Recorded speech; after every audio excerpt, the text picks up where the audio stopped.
તોરણ ને વોલપીસ ને દીવડા ને રાખડી ને મોમેન્ટો ને છબી ને એ પૂજા થાળી ને ઘડિયાળ ને એવું બધું બનાવ્યું અને એ બધી રાખી કે એમ કરીને હર ઘર ગોબર હર જગ્યા ગોબર, જેથી કરીને આપણામાં જે નેગેટિવિટી છે એ નીકળે ને સકારાત્મકતા આપણામાં આવે. એટલે આવા બધા પ્રયત્ન જે અમે કર્યા છે એ તમારો અનુભવ અમારો આટલો 20 વર્ષનો તમારી સામે મૂક્યો, એનો તમે વધુ ને વધુ લાભ લેજો. બરાબર. હવે તમને કોઈને કઈ પ્રશ્નોત્તરી હોય કે કેવું હોય તો કહી શકો છો. કોઈને કઈ પૂછવું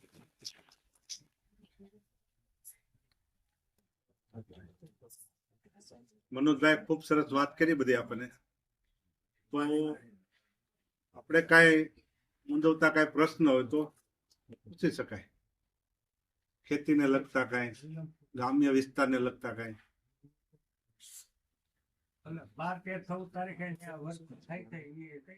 હા, દર મહિનાની 12, 13 અને 14 એ ખેતીની તાલીમ હોય છે.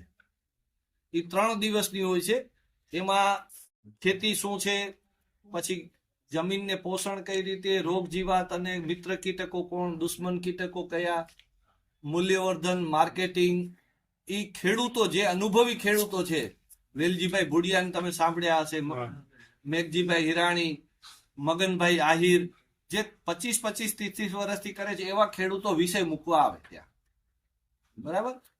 તો અને કેટલાક વૈજ્ઞાનિકો છે ભણેલા, જે અમારી સાથે વર્ષોથી જોડાયેલા છે, એ લોકો આખો વિષય મૂકી અને એ 3 દિવસની તાલીમ અમે નિઃશુલ્ક આપીએ છીએ.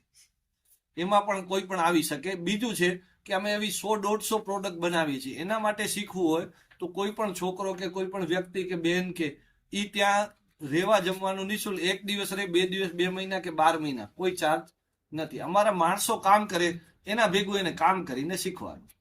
એટલે અમારું શીખવવા માટેનું બધું વસ્તુ શીખવવા માટે 365 દિવસ છે. ખેતી શીખવી હોય તો અમારા માણસો સાથે રહીને જે કરે છે એના ભેગા શીખી શકે. ગૌપાલન શીખવું તો ગૌપાલન, ગ્રામોદ્યોગ શીખવું તો ગ્રામોદ્યોગ, હસ્તકલા હસ્તકલા. ત્યાં સુતાર, લુહાર, કુંભાર પણ છે. ત્યાં મૂલ્યવર્ધન સેન્ટર પણ છે, વિરાટ ગ્રેડિંગનું. પશુ આહાર પણ બનાવીએ, તેલ મિલ પણ છે. તો આવી ઘણી બધી વસ્તુઓ જે ગ્રામ્ય જીવનમાં જરૂરી હોય એવું બધું ત્યાં અમે બનાવીને સહજ રીતે શીખાવીએ. આ તાલીમ અમે 2011 થી આપીએ છીએ. અત્યાર સુધી 110મી તાલીમ આ હમણાં 11 તારીખે જે ચાલુ થશે. આ મહિનામાં 11, 12, 13 છે. બાકી બધા મહિના 12, 13, 14. આ મકર સંક્રાંતિના હિસાબે 1 દિવસ વહેલું હોય. એટલે અત્યારે પણ 11, 12, 13 પણ કોઈને આવવું હોય તો ગમે ત્યારે ગમે તે વ્યક્તિ આવી શકે છે. અને જોશો તો તમને વધારે ક્લિયર થશે. બીજું, હા, આપણે સામાન્ય રીતે એવો જ પ્રચાર થાય છે કે ભાઈ આ છંટકાવ કરવો, આ છંટકાવ કરવો ઓર્ગેનિક માટે. હું એમ કહું છું, ખેડૂત પોતે વૈજ્ઞાનિક છે મારા મતે, અને પોતે પોતાના અનુભવથી ક્યાં શું કરવું એ જો એ સૂક્ષ્મ રીતે જો વ્યવસ્થિત નિરીક્ષણ કરે તો એને ખ્યાલ આવી જાય છે કે આની અંદર શું જરૂર છે, શું નથી.